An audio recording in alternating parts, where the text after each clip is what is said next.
I don't pay black mechanics to touch my aircraft. Preston Bradford didn't raise his voice when he said it. He didn't need to.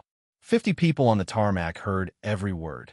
The billionaire CEO stood beside his $65 million Gulfstream G650 like the plane itself belonged to him more than the sky did. Jordan Reynolds froze for half a second. She was holding a diagnostic tablet in one hand and a torque wrench in the other. Oil stains on her coveralls. Work boots. Hair pulled back tight because engines don't care about comfort. For a moment, nobody moved. The pilots avoided eye contact. Two mechanics suddenly became very interested in a toolbox. Jordan had heard things before. Not always this blunt, but close. The difference today was that she knew something nobody else on that runway knew yet. The starboard engine on Preston Bradford's jet had a problem that could kill everyone on board. Jordan inhaled slowly and stepped forward anyway. "Mr. Bradford," she said, calm and professional, "there's an anomaly in the compressor readings." Preston barely looked at her. "Captain Morris," he said instead, turning to the pilot, "I thought I requested experienced personnel this morning." Captain Stephen Morris shifted uncomfortably. "Sir, Miss Reynolds is certified on the G650 platform." Preston gave a small smile that didn't reach his eyes. "She's doing pre-flight checks." Jordan felt the temperature drop around the conversation. Brian Hendricks, her supervisor, was already walking toward them from the hangar. Brian had the confident stride of someone who had never once been told he didn't belong in a room. "Everything's ready, Mr. Bradford," Brian said quickly. "Aircraft is cleared." Jordan turned toward him. "Brian, the compressor." Brian didn't even let her finish. "Reynolds," he said quietly, a warning in his voice. "I reviewed the diagnostics 2 days ago." Jordan held up the tablet. "The vibration amplitude is climbing. It's still within tolerance, but the blade wear from the last inspection." Preston sighed like someone being delayed by a slow waiter. "Young lady," he said, "do you know how many times I've flown in this aircraft?" Jordan didn't answer. "Hundreds," he continued. "And somehow every other mechanic managed to clear it without drama." He stepped closer to her. "I have an $800 million meeting in New York today. I'm not canceling it because someone wants to run a science experiment on my runway." Jordan swallowed the irritation building in her throat. "Sir, this isn't a guess. If the blade were progressed the way the data suggests, enough." Brian took the tablet from her hands. "Mr. Bradford, everything is within specification." Preston nodded immediately. That was all the confirmation he needed. A white shirt, a supervisor badge, familiar authority. "Good," Preston said. Then he glanced back at Jordan. "And make sure she's not assigned to my aircraft again." The words landed like a hammer. "No diversity hires touching my jet." Someone behind them exhaled sharply. Jordan didn't move. Brian avoided her eyes as he handed the tablet to another mechanic and logged the final clearance. The ground crew started signaling for engine start. The G650's twin Rolls-Royce BR-725 engines began their slow rising whine. Jordan stood there staring at the aircraft she had just tried to stop. 30 seconds. That was roughly how long it would take for the takeoff roll to begin once they taxied. 30 seconds between warning and disaster. She turned away from the group and pulled out her phone. 2 photos. One of the diagnostic screen she had captured earlier. One of the engine housing. Timestamp visible.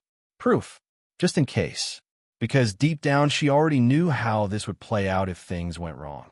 A junior mechanic would take the fall. Jordan Reynolds had been working at Skitec Aviation for 6 months. She was the only black woman in a maintenance facility with 129 employees. The job itself was supposed to be a fresh start. She had left commercial aviation, hoping private operations would be more merit-based. Instead, she got routine inspections, while less experienced mechanics handled the complex work. Most days, she kept her head down and did the job. Engines didn't care who you were. They only cared whether you were right. That morning, she had arrived at the hangar at 6:15 a.m., like she always did. Coffee. Checklists. 3 aircraft scheduled for departure. Bradford's G650 had been first on the board. A standard pre-flight inspection should have taken 20 minutes. Jordan started with fuel systems. Hydraulics. Electrical. All normal. Then she connected her tablet to the engine diagnostic port. The system ran a sensor sweep. Everything came back green except one tiny number buried in the compressor data. Vibration amplitude, 0.003 millimeters. Technically within tolerance. The manual allowed up to 0.005. Most mechanics would have checked the box and moved on. Jordan didn't. She pulled up the maintenance history instead. 14 months ago, the turbine blades had been inspected. Were recorded at 0. For millimeters. The tolerance limit was 0.5, 80% used. That alone wasn't unusual. What bothered her was the pattern. Blade wear in turbofan engines doesn't increase in a straight line. It accelerates under heat and stress. Jordan had spent years studying exactly that phenomenon. She ran a quick projection using the degradation curve she remembered from her MIT research. If the wear continued along the same exponential trend, the blade should now be around 0.46 millimeters, 92% of tolerance. Then she checked the flight plan. San Francisco to New York. Cruise altitude 45,000 feet. Thermal expansion would push those blades past structural limits somewhere during the climb. Jordan had stared at the numbers for a full 10 seconds. Her stomach dropped. Compressor failure at altitude. Turbine fragments traveling at thousands of miles per hour. Hydraulic lines severed. Asymmetric thrust. Catastrophic loss of control. Survival rate historically around 11%. She had walked straight to Brian with the tablet. Brian had barely looked at it. Within spec, he said. We follow the manual. Jordan tried again. The manual doesn't account for exponential degradation patterns. Brian closed the clipboard in his hands. Reynolds, you're not here to rewrite maintenance protocol. That had been 15 minutes ago. Now Preston Bradford's jet was already rolling slowly toward the runway. The engines sounded stronger as they spooled up. Jordan watched from the edge of the tarmac with her arms folded tightly across her chest. Captain Morris ran through the checklist inside the cockpit. Preston Bradford was probably checking emails or reviewing notes for his meeting. He had no idea a single microscopic crack in a turbine blade might already be spreading under stress. The jet turned onto the runway and paused. Jordan felt her heartbeat in her ears. She knew this moment well. Decision speed. V1. The point where stopping becomes impossible. The engines roared louder as thrust increased. The aircraft began accelerating. 40 knots. 60. 80. Jordan stared at the right engine. There. A vibration. Subtle. Barely visible. The pitch of the engine shifted slightly higher. Wrong. Even from 50 yards away, she could hear it. Captain Morris must have seen something because the nose dipped slightly as he adjusted throttle. Then it happened. A sharp metallic bang cracked across the runway like a gunshot. Black smoke burst from the starboard engine. The jet jerked violently to the right. Abort, someone shouted. The pilot slammed the brakes. Tires screamed against the runway as reverse thrust engaged on the remaining engine. Emergency sirens started immediately across the airport. Jordan didn't move. She already knew exactly what had failed. The compressor blades had fractured. The aircraft skidded to a stop less than 1,200 feet from the runway end. Smoke poured from the engine housing. Fire trucks raced across the tarmac, spraying foam before the engine could ignite. The cabin door burst open. The emergency slide deployed. Preston Bradford was the first one out. His face looked pale and furious at the same time. Passengers followed. The pilot came last, making sure everyone was clear. Within minutes, the entire runway area was filled with people.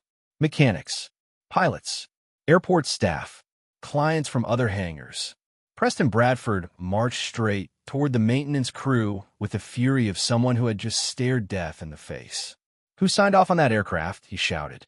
The question cut through the noise instantly. Brian Hendricks flipped open the inspection log. His eyes scanned the page. Jordan watched the moment recognition hit him. He looked up slowly, straight at her. Reynolds handled the pre-flight, he said, and suddenly every head turned toward Jordan Reynolds. Preston Bradford's eyes locked on Jordan like he had already decided the entire story. You, he said, pointing at her with a shaking finger. You cleared that aircraft. Jordan didn't step back. She had expected this moment the second the engine exploded. No, she said calmly. I warned your team about the compressor readings before engine start. Preston laughed once, a sharp sound that carried across the tarmac. That's interesting because I just nearly died and someone's signature is on the inspection log. Brian Hendricks raised the clipboard slightly. The inspection was completed under Reynolds' assignment. Jordan turned toward him slowly. That's not what happened. Brian kept his eyes on Preston instead of her. She completed the checklist. I verified it. Jordan felt the anger rise but forced it down. Losing control right now would make everything easier for them. I reported a compressor anomaly to you 15 minutes before takeoff, she said. You told me the numbers were within tolerance. Preston stepped closer until he was only a few feet away from her. Do you understand something, Miss Reynolds? His voice was quieter now, colder. 8 people were on that aircraft. 8. If that engine had gone 30 seconds later, we would have been in the air. Jordan nodded once. Yes, that's exactly why I tried to stop the flight. Brian spoke again before Preston could answer. Mr. Bradford, it's possible she misinterpreted the readings. Jordan turned toward him again. I showed you the data. Brian shrugged slightly. Within specification, the small crowd around them was growing. Mechanics whispered to each other. Someone pulled out a phone. Jordan could feel the narrative forming around her without anyone saying it out loud. Junior mechanic. Diversity hire. Made a mistake. Almost killed a billionaire. Preston shook his head slowly. I have flown over 2 million miles in private aircraft, he said. I've worked with some of the best maintenance teams in the country. And somehow the first time my plane explodes on a runway happens after you inspect it. Jordan felt 30 different responses push in her throat at once. She chose the simplest one. Because you didn't listen. The silence that followed lasted only a second, but it felt longer. Brian stepped in immediately. Mr. Bradford, I assure you Skitec will conduct a full investigation. Preston didn't even look at him. I don't want an investigation. I want accountability. He pointed again at Jordan. She shouldn't be anywhere near another aircraft. Jordan almost smiled at that. Not because it was funny, because she had heard the same sentence in different forms for half her career. Boeing, United, private aviation, different hangars. Same assumption. She reached into her pocket and pulled out her phone. Before you decide that, she said, you might want to see something. Brian's expression changed instantly. Reynolds, this isn't the time. Jordan ignored him. She opened the photo she had taken earlier and held the screen out toward Preston. This was the compressor reading at 6:52 a.m.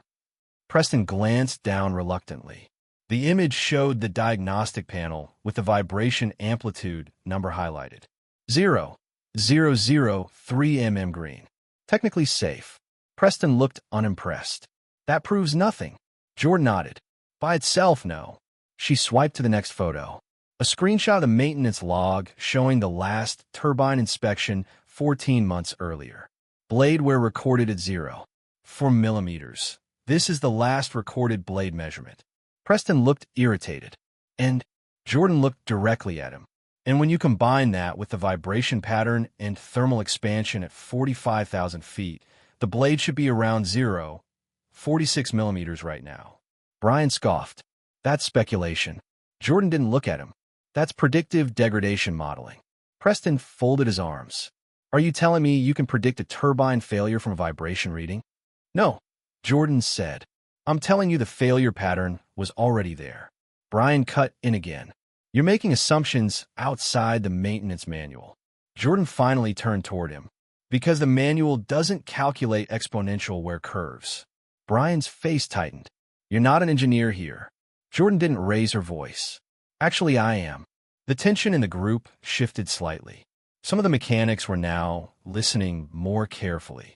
Preston waved his hand dismissively. Enough. I don't need a lecture in aerodynamics. He turned toward the Skitec Operations building where Gerald Foster, the director of operations, was now hurrying across the pavement. I want her suspended until this is sorted out. Gerald arrived slightly out of breath. Mr. Bradford, we're handling the situation. Preston pointed back at the smoking engine behind them. Handling it? My jet nearly turned into a fireball on your runway. Gerald nodded nervously. And we're very grateful the failure occurred before liftoff. Preston's expression darkened. Grateful. Gerald corrected himself quickly. I mean, fortunate. Preston looked back at Jordan again. Get her out of my sight. Two security staff had already started walking toward the group. Jordan slipped her phone back in her pocket and took one step backward. Not running. Not arguing. Just stepping away. She knew how quickly blame moved in situations like this. And she also knew one thing Brian had not realized yet. The evidence trail didn't start with that photo. It started months earlier. Jordan walked toward the hangar while the chaos continued behind her. Fire crews were still spraying foam into the damaged engine housing. A crane truck was already being requested to tow the aircraft back to maintenance. Mechanics clustered around the runway, trying to guess what had failed. Jordan entered the hangar and sat down on a metal toolbox for a moment. Her hands were steady. Her mind wasn't racing. In fact, it was strangely calm, because everything that had just happened had been predictable. Compressor fatigue failures always followed the same pattern. Micro fractures, vibration change, heat expansion, then catastrophic break. She had seen similar patterns before during her years analyzing engine data. The only difference was that back then, people actually listened when engineers spoke. At Boeing, she had once spent 6 months developing a diagnostic protocol for turbine blade fatigue. 6 months of modeling, simulations, testing. When the presentation finally went to senior leadership, her supervisor delivered it himself. His name on the slide. His bonus. His promotion. Jordan remembered asking him afterward why her name wasn't mentioned. He had smiled and said, "It was a team effort." That was the moment she realized excellence alone didn't guarantee recognition. She stood up from the toolbox and walked toward the far side of the hangar, where she could still see the runway through the open doors. The crowd around Preston's jet was getting bigger. News would travel fast through the private aviation community. A billionaire's plane exploding on a runway wasn't something people forgot. Jordan crossed her arms and watched silently. If Brian's story held, she would be fired by the end of the day. Probably blacklisted in private aviation too. That was the easiest solution for everyone involved. The company could say a junior mechanic made a mistake. The client would feel satisfied. Insurance paperwork would move faster. Jordan understood the system well enough to know that truth rarely won by itself. It needed witnesses. It needed authority. It needed someone powerful enough to say the obvious thing everyone else was pretending not to see. And right now, she didn't have that person. Outside, Preston Bradford was still shouting. Brian was explaining something rapidly while pointing at documents. Gerald Foster looked increasingly pale. Jordan could almost hear the conversation from across the distance. Who cleared the aircraft? Who signed the log? Who missed the warning signs? She checked the time on her phone. 8:21 a.m. The entire disaster had unfolded in less than 15 minutes. For a moment, she considered walking out of the facility and never coming back. It would be easy. Get in her car. Drive across the bridge. Find another job somewhere that didn't involve billionaires and fragile egos. But then she thought about the engine again, about the pattern she had seen in the logs, about the fact that Brian had been the supervising mechanic on every inspection for that aircraft for over a year. Jordan exhaled slowly. This wasn't just about one flight. This was about a maintenance pattern that had been ignored repeatedly. And if it had happened on Bradford Jet, it could be happening on other aircraft too. She pushed away from the wall and started walking back toward the runway. The crowd parted slightly as she approached again. Preston Bradford saw her first. His jaw tightened immediately. "I thought I told you to leave." Jordan stopped a few feet away. "You did." Preston spread his hands. "Then why are you still here?" Jordan looked past him toward the damaged engine. "Because that wasn't a random failure." Brian laughed under his breath. "You're still doing this?" Jordan didn't look at him. "Someone needs to." Preston shook his head. "Miss Reynolds, I've already instructed Skitec management to remove you from this investigation." Jordan tilted her head slightly. "You can remove me from the investigation." She nodded toward the smoking engine. "You can't remove the evidence." Preston opened his mouth to respond, but before he could, the low sound of another car engine rolled across the tarmac. A black Mercedes sedan had just pulled through the airport gate and was slowly approaching the scene. The vehicle stopped near the edge of the runway.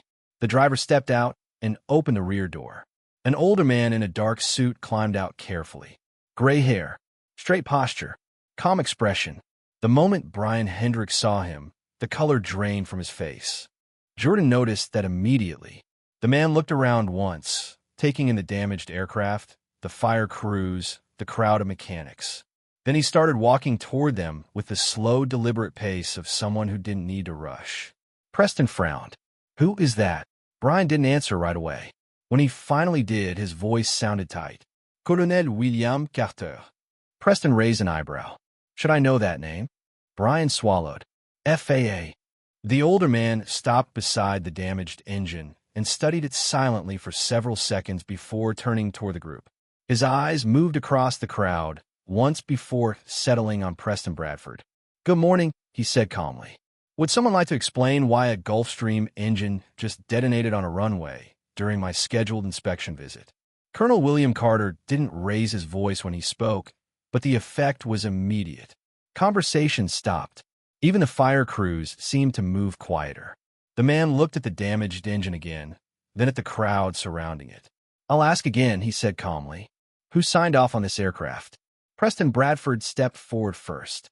"My jet nearly killed everyone on board," he said. "Your people cleared it for departure." Carter studied him for a moment. "And you are?" "Preston Bradford." The name clearly meant something. Carter nodded slightly, but his expression didn't change. "I see." Then he looked toward the maintenance crew. His eyes moved slowly across the group until they stopped on Brian Hendricks. "Supervising mechanic?" Brian straightened his shoulders. "Yes, sir." Carter gestured toward the engine. "Walk me through what happened." Brian glanced briefly at Jordan before answering. Pre-flight inspection was completed this morning. Diagnostics were within acceptable parameters. The aircraft was cleared for departure. The failure appears to have occurred during the takeoff roll. Carter listened without interrupting. When Brian finished, the older man looked toward Jordan. "You're the mechanic who performed the inspection." It wasn't a question. Jordan nodded. "Yes, sir." Carter stepped closer. "Name?" "Jordan Reynolds." "Certification?" "FAA ANP G650 platform certified." Carter nodded once. "Did you document the inspection?" Jordan hesitated for half a second before pulling out her phone again. "Yes, sir." She opened the photo and handed the phone to him. Carter looked down at the screen. The vibration reading. The timestamp. The maintenance log. He zoomed in once, then again. The crowd waited silently.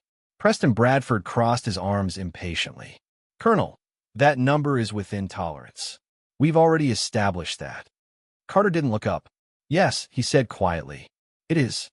He studied the image another moment before returning the phone to Jordan. "Miss Reynolds," he said, "why did you believe this engine was unsafe?" Brian opened his mouth immediately.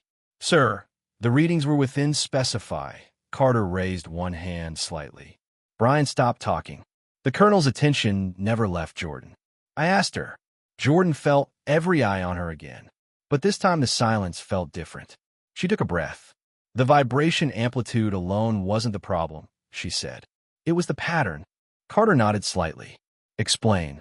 Jordan spoke carefully, choosing words she knew could hold up under scrutiny. "The turbine blades were measured at 0 for millimeters of wear 14 months ago. That's 80% of tolerance. Blade degradation under thermal stress follows an exponential curve, not a linear one. When I compared the vibration increase with the maintenance history and the planned cruise altitude, the projection placed the current wear around 0. 46 millimeters. Carter watched her closely. "And the tolerance limit?" 0.5. Preston shook his head. "So still within limits." Jordan continued without looking at him. "At ground temperature, yes. But at 45,000 feet, the thermal expansion rate on a blade already weakened by fatigue would push it past structural tolerance during the climb." Carter's eyes sharpened slightly. Estimated failure point? Between 28 and 32,000 feet. The tarmac was completely silent now. Carter looked back toward the damaged engine, which is exactly where the highest stress loads occur during transition to cruise power. Jordan nodded. "Yes, sir." Brian tried again. "Colonel, with respect, That kind of projection goes beyond the maintenance manual. Carter finally turned toward him, and Brian blinked. Sir. Carter's voice stayed calm. The manual establishes minimum safety thresholds. It does not replace professional judgment. Brian shifted uncomfortably. Preston stepped in again. Colonel, the engine failed on the runway. That proves the system worked. We aborted takeoff. Carter looked back at him slowly. No, Mr. Bradford. What it proves is that your mechanic noticed a pattern your team ignored. Preston's jaw tightened. Carter walked past them toward the aircraft. Fire crews stepped aside as he approached the starboard engine. The cowling had already been partially opened for inspection. Carter leaned forward slightly, studying the exposed compressor section without touching it. Who shut the engine down? I did, Captain Morris said from behind the group. Carter nodded toward him. You noticed the vibration change? Yes, sir. When? Around 90 knots. Carter straightened. That means the blade failure began during the initial acceleration phase. He turned back toward the maintenance crew, which aligns with her analysis. Brian's face went pale. Preston frowned. You're drawing conclusions very quickly. Carter met his eyes. I've investigated aircraft incidents for 40 years. Preston didn't respond. Carter turned toward Gerald Foster. Director of Operations? Gerald nodded nervously. Yes, sir. Carter pointed toward the engine. I want the compressor section opened immediately. Brian stepped forward instinctively. Colonel, we usually wait for the manufacturer's inspection team. Carter cut him off. You can wait if you'd like. His tone stayed polite. But I would strongly recommend we confirm whether Miss Reynolds' projection matches the actual wear pattern before we continue this conversation. Gerald hesitated only a moment. Open the engine, he told the maintenance crew. Mechanics moved quickly. Tools appeared. Panels were removed. Jordan stood a few feet away, watching silently as the compressor blades became visible under the harsh runway lights. Carter pulled on a pair of inspection gloves and leaned closer, using a small flashlight to examine the fracture point. He didn't say anything for nearly a minute. Finally, he looked toward one of the technicians. Caliper. The tool was handed to him. Carter measured the adjacent blade carefully. Then he measured again. Read the depth. The technician leaned closer to confirm the measurement. 0.46 millimeters. A quiet murmur moved through the crowd. Carter looked back toward Jordan. Exactly what you predicted. Brian stared at the engine like he was seeing it for the first time. Preston Bradford's expression had changed completely. Carter removed the gloves slowly. Classic fatigue fracture, he said. You can see the stress marks. He pointed to the metal surface where faint lines spread across the blade. This crack has been propagating for hundreds of cycles. He turned toward Gerald. How many flights since the last turbine inspection? Gerald quickly checked the records on a tablet. 682. Carter nodded. That matches the fatigue pattern almost perfectly. He looked around the group again, which means this blade has been deteriorating gradually for more than a year. Brian tried one last time, but the readings were within tolerance. Carter turned toward him sharply. Because you were looking at the wrong variable. The words hit harder than a shout. Brian had no answer. Carter stepped back from the engine and addressed the entire group. Miss Reynolds did exactly what aviation safety protocols expect a qualified mechanic to do. She recognized a developing failure pattern before it became catastrophic. He paused briefly, and she was ignored. Preston Bradford said nothing. Carter looked directly at him now. Mr. Bradford, if this blade had failed 30 seconds later, your aircraft would have been airborne. Preston nodded slowly. Carter continued. At 30,000 feet, a compressor disintegration does not simply shut down the engine. His voice remained steady. The turbine fragments become shrapnel. Hydraulic lines rupture. Control systems fail. He gestured toward the runway behind them. Recovery in that scenario is statistically unlikely. Captain Morris spoke quietly from the edge of the group. 11% survival rate. Carter nodded once. The silence that followed felt heavy. Finally, Preston Bradford looked at Jordan Reynolds again. This time the expression on his face was very different from the one he had worn an hour earlier. But Jordan didn't say anything. She just stood there, arms folded, waiting. Carter turned toward Gerald Foster. Ground every aircraft inspected by this maintenance team in the last 18 months until we review the logs. Gerald looked stunned. Colonel, that would include 3 client jets scheduled for departure today. Carter shrugged slightly. Then your clients will wait. Brian's voice came out barely above a whisper. Sir, that would shut down half the facility. Carter looked at him. Then perhaps half the facility needs to stop flying until someone starts paying attention to the data. He stepped back toward Jordan and extended his hand. Miss Reynolds, he said calmly, it appears you were the only person on this runway who understood what that data meant. Jordan hesitated for a second before shaking his hand. The crowd around them had gone completely quiet, and for the first time since the engine exploded, nobody was looking at her like she was the problem. They were looking at her like she had just saved 8 lives. No one spoke for several seconds after Colonel Carter finished. The only sound was the slow hiss of foam still dripping from the damaged engine housing. Preston Bradford looked from the fractured blade to Jordan Reynolds and back again, as if trying to recalculate everything he thought had happened that morning. Brian Hendricks, on the other hand, looked like a man who had just realized the ground beneath him had disappeared. Carter broke the silence first. Miss Reynolds, he said, when you reported the anomaly this morning, who reviewed the data with you? Jordan didn't hesitate. Brian Hendricks. Every head turned toward Brian. Brian forced a small laugh that sounded brittle even to himself. Colonel, with respect, we review dozens of readings every day. If every minor fluctuation triggered a grounding, we'd never get aircraft off the runway. Carter looked at him calmly. Minor fluctuation? He pointed toward the blade that had just been measured. That fracture propagated for more than 600 cycles. Brian shifted his weight.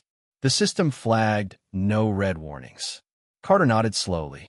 Because warning systems monitor threshold values, not patterns. He turned toward Jordan again. You noticed the pattern?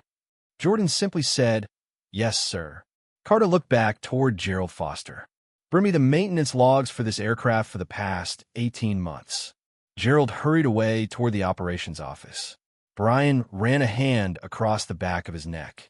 Colonel, even if the blade were increased faster than expected, that doesn't necessarily mean anyone ignored anything. Degradation models vary. Carter didn't argue. He simply waited.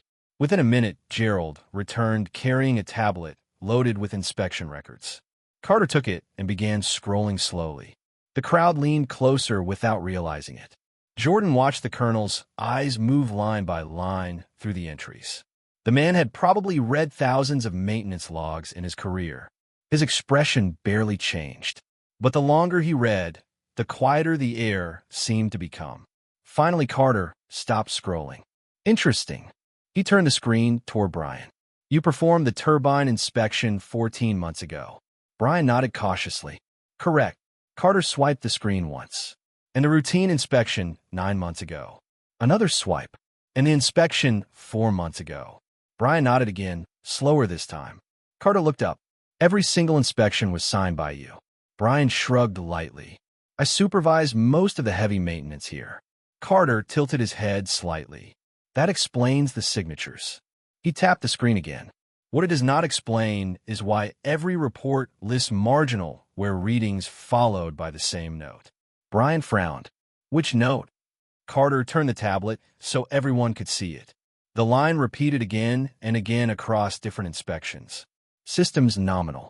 No action required. Carter looked at Brian. You cleared the blade at 80% tolerance 14 months ago. Brian answered quickly. Because it was within specification. Carter nodded. Then 9 months ago, the vibration reading increased slightly. Brian shrugged. Still within spec. Carter scrolled again. 4 months ago, the reading increased again. Brian's voice tightened. Still within spec. Carter locked the tablet screen and lowered slowly. And today, the blade snapped. The words hung in the air like a verdict. Brian opened his mouth, but nothing came out. Carter continued calmly. Aviation safety does not fail because people ignore obvious warnings. He looked around the group briefly. It fails because people ignore gradual patterns. He turned back toward Brian. Each inspection showed the same trend. Each time you cleared it. Brian shook his head quickly. Because the manual requires it. We follow procedure. Carter nodded again. Yes. Minimum procedure. Preston Bradford stepped forward, his voice quieter now than it had been all morning. Colonel, are you suggesting negligence? Carter looked at him evenly. I'm suggesting that one mechanic applied engineering analysis while the rest of the system relied on checklists. Preston looked at Jordan again. His earlier confidence had completely disappeared. Carter turned back toward the exposed engine and pointed at the fracture blade again. This blade didn't fail today, he said. It failed months ago. The statement confused several people in the crowd. Carter clarified. The crack began forming long before this morning. Today was simply the moment it finally broke. Jordan spoke for the first time in several minutes. You can see the beach marks on the fracture surface, she said quietly. Carter nodded approvingly. Exactly. He gestured toward the metal edge where faint curved lines were visible across the broken surface. Each line represents a stress cycle. Every flight made the crack longer. Brian looked like he was shrinking inside his own jacket. Carter turned back toward the crowd. Preston exhaled slowly and rubbed his forehead with one hand. For the first time since the incident began, he looked less like an angry executive and more like a man realizing how close he had come to dying. Carter turned toward Gerald Foster again. Suspend Mr. Hendrick's inspection authority immediately. Brian's head snapped up. You can't do that. Carter looked at him evenly. I just did. Brian's voice cracked slightly. Colonel, you're basing that on one incident. Carter shook his head. No. He lifted the tablet again. I'm basing it on 18 months of inspection records showing the same pattern. Brian looked at Gerald desperately. You're not seriously going to shut me down over this. Gerald didn't answer right away. He looked from a broken blade to Jordan to Carter. When he finally spoke, his voice sounded strained. Brian, step away from the aircraft. Brian stared at him in disbelief. You're siding with her? Gerald shook his head slowly. I'm siding with the FA. The words ended the argument. Brian stood frozen for a moment before two security staff quietly approached him. Nobody said anything while he removed his ID badge. Carter watched the exchange silently. Then he turned back toward Jordan. Miss Reynolds. She looked up. Carter nodded toward the exposed engine. You predicted the failure point within a fraction of a millimeter. Jordan shrugged slightly. The math was straightforward. Carter allowed himself a small smile. Straightforward for someone with the right training. Preston Bradford stepped closer to them now. He looked at Jordan carefully, almost like he was seeing her for the first time. The mechanics around them were watching too. Not whispering anymore, just watching. Carter broke the silence once more. Mr. Bradford, he said calmly, I believe you owe this woman your life. Preston didn't answer immediately, but the expression on his face made it clear he understood exactly what the colonel meant. Preston Bradford didn't say anything for a long moment after Colonel Carter spoke. The runway was quiet now, except for the low hum of vehicles in the distance and the occasional crackle from the damaged engine cooling under foam. 50 people were watching the same thing. The richest man on the runway standing face to face with a mechanic he had dismissed less than an hour earlier. Preston finally exhaled slowly and stepped closer to Jordan Reynolds. When he spoke, his voice had changed. It was quieter, controlled. Miss Reynolds, he said, I believe the colonel is correct. Jordan didn't respond. Preston nodded once, as if confirming the thought to himself. You tried to stop that flight. Yes, Jordan said, and I ignored you. Jordan didn't correct him. She simply waited. Preston looked down at the runway for a second before continuing. I've spent most of my life making fast decisions. It's how you build companies. You trust experience, you trust the people who look like they belong in the room, and you move forward. He paused briefly. Today that instinct almost killed 8 people. The crowd remained silent. Carter watched without interrupting. Preston turned his head slightly toward the damaged aircraft. If that blade had broken in the air, he didn't finish the sentence. He didn't need to. Captain Morris spoke quietly from the edge of the group. We wouldn't be standing here. Preston nodded slowly. Then he looked back at Jordan again. For the first time since they had met that morning, there was no arrogance in his expression, just something closer to respect. Miss Reynolds, he said, you did your job. Jordan folded her arms again. Yes. Preston gave a small, tired laugh. Better than everyone else here, apparently. Carter spoke calmly. Better than most mechanics I've investigated incidents with. Preston turned toward him briefly. Colonel, what happens now? Carter answered immediately. Miss Reynolds, he said slowly, would you be willing to join us inside for a meeting? Jordan raised an eyebrow. About what? Gerald answered honestly. About how we make sure this never happens again. Jordan looked at the damaged engine behind them, then at the mechanics who had watched the entire situation unfold. Some of them looked embarrassed. Others looked thoughtful. A few looked impressed. Finally, she nodded once. All right. The group began moving toward the operations building while maintenance crews continued securing the aircraft. Preston walked beside Jordan quietly for several steps before speaking again. You said earlier the wear projection was exponential. Jordan nodded. Yes. Preston glanced toward the runway. How long did you know something was wrong? About 15 minutes before engine start. Preston stopped walking for a moment. 15 minutes. Jordan shrugged slightly.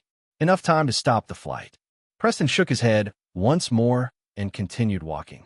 Inside the operations room, the atmosphere was completely different from the tension outside.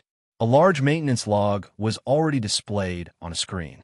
Carter stood near the table reviewing additional records while Gerald prepared notes.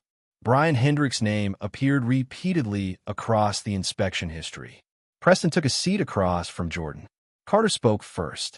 Mr. Bradford, the blade failure is only the immediate problem. He tapped the screen showing the maintenance records. The real issue is a culture where warning signs are ignored because they don't break the rules yet. Gerald nodded reluctantly. We follow the manual. Carter looked at him. That's the problem. The room stayed quiet.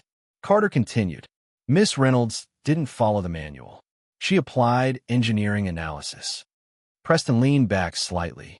And that analysis saved my life. Carter nodded. And 7 others. Gerald took a slow breath. Then he turned toward Jordan. Miss Reynolds, he said carefully, Skitec Aviation clearly made a mistake today. Jordan said nothing. Gerald continued. We would like to offer you a position as Director of Safety Operations. Preston raised an eyebrow slightly. Carter looked mildly pleased. Jordan looked surprised, but didn't show it much. Director, she repeated. Gerald nodded. You would oversee all inspection protocols and maintenance review procedures. Preston added quietly. Sounds like the person who predicted a catastrophic failure should probably be in charge of preventing them. Jordan leaned back slightly in her chair. If I take that job, she said, things will change. Gerald answered immediately. That's the point. Jordan looked around the room at the people who had ignored her earlier that morning. Then, I have conditions. Preston smiled faintly. Of course you do. Jordan held up one finger. First, any mechanic can halt a flight for safety concerns without being overruled by management. Gerald nodded slowly. Agreed. Second finger. Inspection decisions are based on data trends, not minimum thresholds. Carter nodded approvingly. That's how it should be. Third finger. No aircraft leaves this facility if a mechanic reports a pattern anomaly. Gerald hesitated only briefly before nodding again. Done. Jordan lowered her hand. Then we can talk about the job. Preston leaned forward slightly. I have one more condition myself. Jordan looked at him. Preston smiled faintly. You personally inspect my aircraft before every flight. Jordan stared at him for a moment. Then she gave the smallest hint of a smile. That could be arranged. Carter closed the maintenance log on the screen and folded his arms. Then I believe today produced the best possible outcome under the circumstances. Preston looked toward Jordan again. You know, he said, most people would have stayed quiet after I dismissed them. Jordan stood up from her chair. Most people don't spend 12 years studying engine failures. Preston laughed softly. Carter looked toward the window where the damaged jet was still sitting on the runway under inspection lights. Aviation safety improves one lesson at a time, he said. Today's lesson just happened to come from the person nobody wanted to listen to.